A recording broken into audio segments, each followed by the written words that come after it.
I'm testing a couple different thermometers. We've got two probe thermometers in there. So I have this set to 155. It thinks it's 155. It thinks the ThermaPro thinks it's 156.2. The iGrill thinks it's 156. Now let's try a couple of my instant reads and we'll see how long they take. So turning on my ThermaPop, which I like, but I've been suspicious maybe it's not correct. Let's see how quickly it gets to temperature. Quite quickly. But it is reading a touch low, a couple degrees lower than it is here, which maybe is why I've been overcooking my meat, although not sure. Okay, let's try this one. This is a $10 Walmart one I just picked up. And it is also a degree lower. Wonder if it... Oh, now it's at 156, so actually it all agrees now.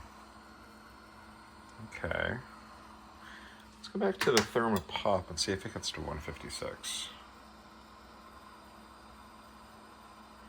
It wants to be very fast and very certain, and it's 154, so a little light. And then I also picked up this real piece of crap. This is the cheapest Taylor you can get from Walmart. It's $3 more than the Walmart one, and way slower. Look how long it takes to get to temperature. It just takes forever. Nice visible display, but it doesn't seem to be backlit. And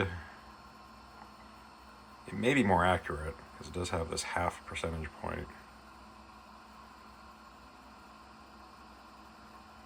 So 156 over here, 155 here, 154 and a half there. I also like this one because you can have that little light. 156 almost instantly, which everyone agrees with except the Nova itself. And the ThermaPop's still 134, I think, or 154, I think. Yeah, so it does underread a little bit, maybe a couple degrees.